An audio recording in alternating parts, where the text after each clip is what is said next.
मुझे पहले लड़के की तस्वीर दिखाओ माँ, फिर मैं फैसला करूंगी हाँ या ना का। माँ ने रीता की तरफ देखा। अच्छा, हम तुम्हारे लिए क्या कोई अच्छा लड़का नहीं देखेंगे? रीता गुस्से से बोली, माँ बस लड़का देखना है मुझे, उसकी तस्वीर मंगवा ले या लड़के को यही बुला लो। माँ ने डांटा, पागल है, शर्म नहीं आती? चल दफा हो जाओ अपने कमरे में। बाबा भी आ गए। क्यों डांट रही हो मेरी बच्ची को? रीता बाबा के पास गई और जाकर कहने लगी, बाबा मुझे लड़का देखना है। बाबा ने मुस्कुराकर कहा, हाँ बेटी, तुम्हारी मर्जी से ही करेंगे शादी, कल मैं उसकी तस्वीर मंगवा लूंगा। लड़के का अपना होटल है, पढ़ा लिखा है, प्यारा है। लेकिन रीता को तो लड़का देखना था। लड़का तो प्यारा है। रीता ने हाँ कर दी। 10 दिनों में ही रीता की शादी हो गई। रीता का हमसफर सुशील अरेंज मैरिज थी। ना कभी मुलाकात हुई, ना कभी कोई बात, कभी एक दूसरे को मिले भी नहीं। ये ऐसा पवित्र रिश्ता होता है जब दो अजनबी एक जान हो जाते हैं, जो कभी जिंदगी में मिले भी ना हो। दो पल भर में एक दूसरे की जान बन जाते हैं। पहली रात थी। सुशील कमरे में आया, हाथ में आइसक्रीम पकड़ी हुई रीता नजरें झुकाए बैठी थी। आइसक्रीम तो रीता की फेवरेट थी। सुशील को नमस्ते की। सुशील पास बैठ गया। सुशील थोड़ा सा शर्माता भी था। आइसक्रीम खाते हुए बोला, जितने पैसे शादी पर खर्च किए, इतने की काश मैं आइसक्रीम खा लेता। रीता का घूंघट उठाकर बोला, आप खाओगी पहले? तो रीता ने शर्माते हुए मना कर दिया। फिर सुशील ने प्यार से कहा, खाली प्यार बढ़ेगा। रीता को आइसक्रीम दी और खुद भी खाने लगा। रीता सारी आइसक्रीम खा गई। सुशील ने जब पूछा, आइसक्रीम पूरी खत्म कर दी? रीता मुस्कुराने लगी, वो तो मैं खा गई। सुशील भी मुस्कुराने लगा, बहुत कंजूस हो आप, पहले कहती नहीं खाती और अब देखो सारी की सारी खा गई हो। यह आइसक्रीम 50 से 50 की थी। रीता सुशील को पहली ही रात इतना तो समझ गई थी कि सुशील दिल का बहुत अच्छा है। रात भर मोहब्बत भरी बातें होती रही। जिंदगी अपनी असल मंजिल की तरफ मुड़ गई थी। वक्त गुजरने लगा। रीता के भाई की शादी थी। रीता 4 महीने की प्रेग्नेंट भी थी। रीता ने सुशील से कहा, मुझे भाई की शादी में जाना है। सुशीला ने रीता के पास बैठकर बोला, रीता डॉक्टर ने आपको लंबी यात्रा करने से मना किया, इसलिए मैं कोई रिस्क नहीं लेना चाहता। मैं इजाजत नहीं दे सकता शादी में जाने की। रीता को बहुत गुस्सा आया। सुशीला, पागल हो गए हो क्या? मेरे भाई की शादी है और आप कह रहे हैं कि नहीं जाना। आप मुझे कार में बैठाकर आराम से छोड़कर आ जाए। बस सुशील ने रीता का हाथ पकड़ा। मोहब्बत से फिर समझाने लगा, रीता क्यों बेकार की जिद करती हो? डॉक्टर ने यात्रा करने से मना किया है तो मैं नहीं जाने दे सकता। तुम लापरवाह हो जाती हो और मैं तुमको किसी के भरोसे नहीं छोड़ सकता। इतना कहकर सुशील कमरे से बाहर चला गया। रीता रोने लगी। रीता ने अपनी माँ को फोन किया, सुशील मना कर रहा है शादी में आने के लिए। माँ ने समझाया, बेटा अगर वो कह रहा है तो मत ही आओ। लेकिन रीता की भाभी और भाई जिद करने लगे।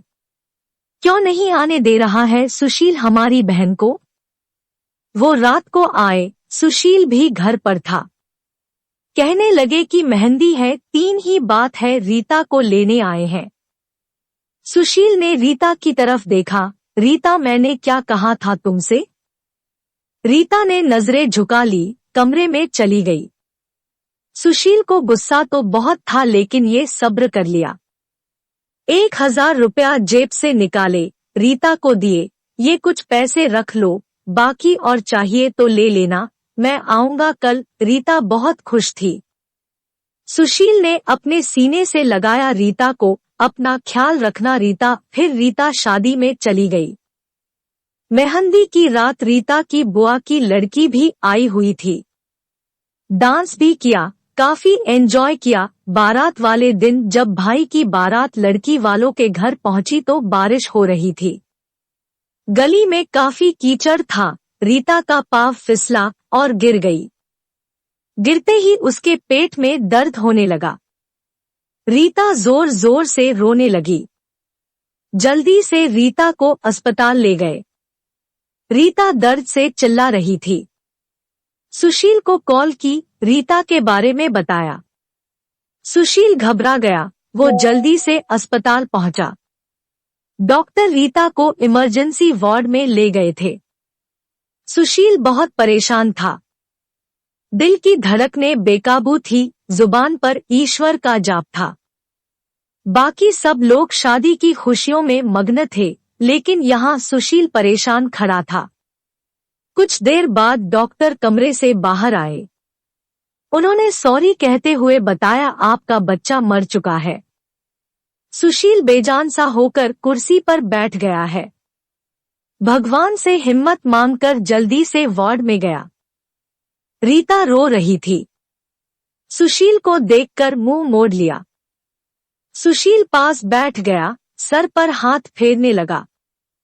अच्छा चल चुप कर, मेरी सोनी रोना बंद कर, बस ऊपर वाले की मर्जी थी। रीता फूट फूट कर रोने लगी। सुशील मुझे माफ कर दे, मुझसे गलती हो गई।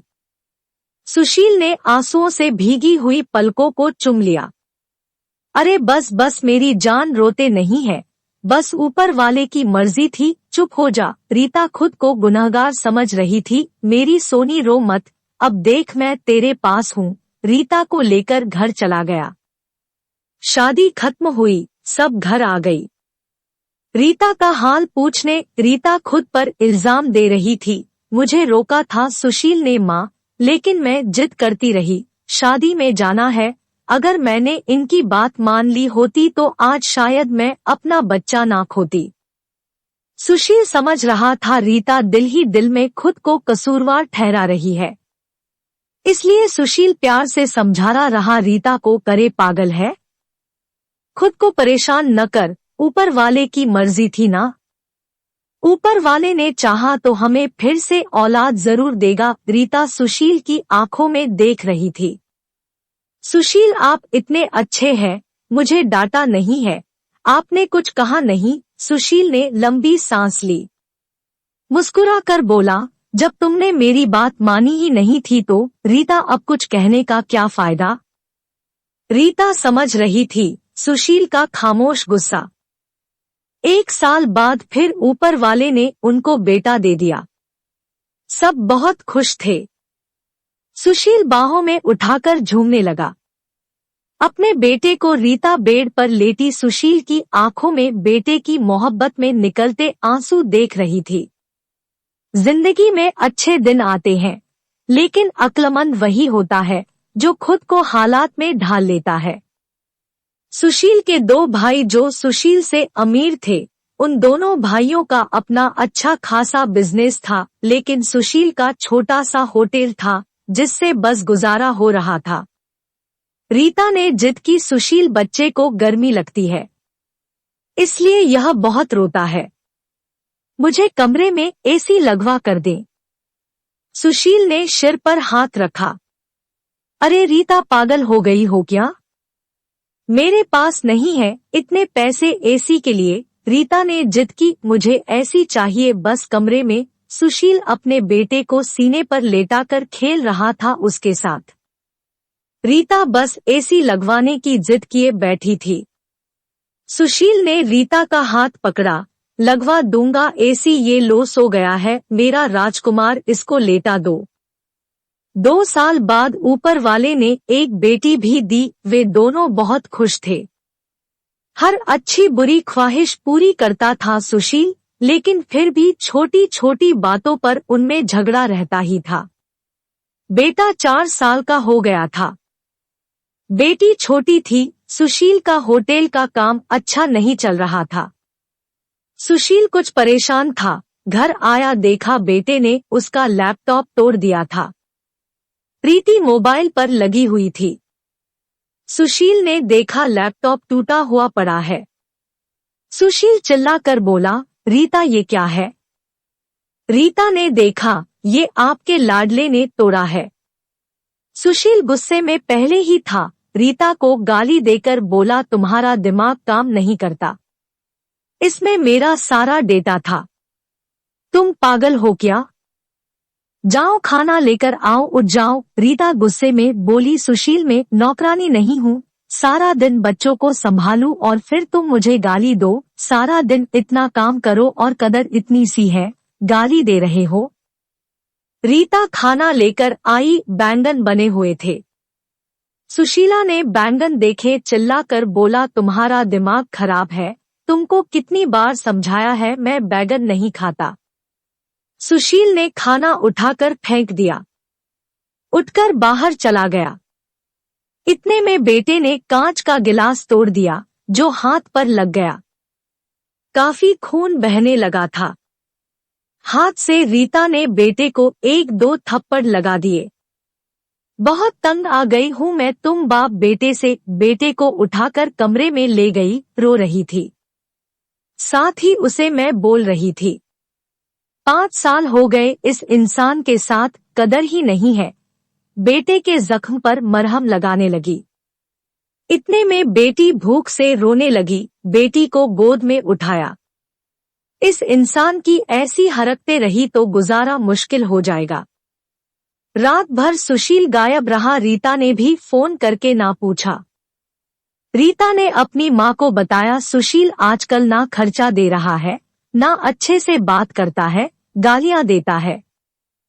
माँ ने कहा, अच्छा हम करते हैं बात उससे। सुशील को महसूस हुआ उसने अच्छा नहीं किया रीता के साथ।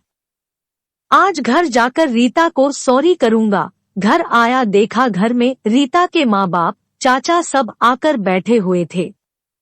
सुशील ने रीता की तरफ देखा, रीता खामोश रही, नमस्ते किया। उसके बाद बात तो शुरू हो गई। माँ चिल्लाकर बोली, क्यों बेटा तुम खर्चा नहीं देते हो रीता को? क्यों गालियां देते हो? सुशील को बहुत गुस्सा आया। घर की बात ही हम दोनों सुलझा लेते। सुशील ने गुस्से से कहा, इसको सब कुछ देता हूँ, ये बस तमाशा लगाना चाहती है। रीता भी गुस्सा थी, वो भी गुस्से में बोली, क्या देते हैं? वो महीने में 10,000 देते हो, जिसका दोनों बच्चों का दूध भी पूरा नहीं होता। एहसान करते हो मुझ पर, तुम्हारे बच्चों पर खर्चा करती हूँ। बहस इतनी बढ़ गई कि सबके सामने सुशील ने रीता को थप्पड़ मार दिया। रीता की माँ को बर्दाश्त नहीं हुआ, वो अपनी बेटी को साथ ले गई, दोनों बच्चे भी साथ ले गई। सुशील ने भी ना रोका उन्हें, रीता नाराज होकर चली गई।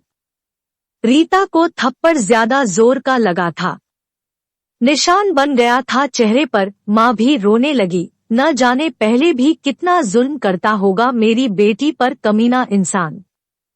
सुशील पहले से ही अपने होटल की वजह से परेशान था, काम न होने की वजह से, और अब ये परेशानी बन गई। रीता मायके में थी, सुशील यहाँ था, घर में परेशान था। हालात इतने खराब हो गए, सुशील को अपना होटल बेचना पड़ा। 2 महीने गुजर गए, दोनों ने एक दूसरे से बात तक न की, दोनों गुस्से में थे। सुशील कहता, खुद गई है, खुद वापस आए। रीता की अकड़ थी, मनाने आएगा तो जाऊंगी। दिन गुजरते गए, 8 महीने गुजर गई, कोई बातचीत नहीं हुई। सुशील के एक दोस्त ने सुशील से कहा, विदेश जाना है तो बताओ, मेरे पास एक ही वीजा है। हालात काफी बुरे थे, सुशील विदेश चला गया, नंबर बंद हो गया। 1 साल गुजर गया, दोनों ने कोई बात ना की एक दूसरे के साथ। रीता भाई से खर्चा लेती, बच्चों के दूध का या फिर दूसरी जरूरी सामान का। भाई कब तक दे सकते थे खर्चा? उनके भी अपने बच्चे थे।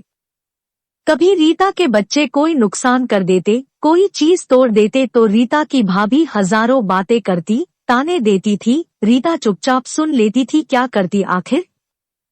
किसी को कुछ बताती भी न थी। दीपावली का दिन था। रीता ने भाई से कहा, पैसे दे दो, बच्चों को शॉपिंग करवानी है।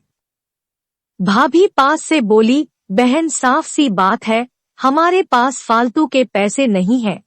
उसी इंसान के साथ गुजारा नहीं तो तलाक लेकर किसी दूसरे से शादी कर लो। जाओ यहाँ से। रीता उस दिन बहुत रोई थी। उसे एहसास होने लगा था, सुशील तो मेरे सर का ताज है। सुशील दुबई में बच्चों को याद कर बहुत रोता था। रीता, पागल, बात कुछ थी नहीं और तूने यह क्या कर दिया? उधर रीता के भाई ने रीता के लिए एक आदमी देखा जिसकी पत्नी की मृत्यु हो चुकी थी। 4 बच्चे थे। उसके भाई ने रीता से कहा, बस सुशील से तलाक ले लो, इस आदमी से शादी करके घर बसा लो अपना। रीता की आंखें भीग गई थी आंसुओं से।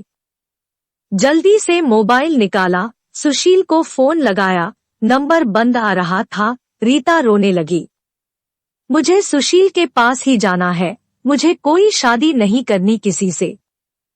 उधर सुशील का भी दिल तड़पा। उसने सोचा, मेरी रीता तो मासूम सी है, थोड़े से गुस्से पर नाराज हो जाती है ना, खुद ही माफी मांग लूंगा अपनी जान से।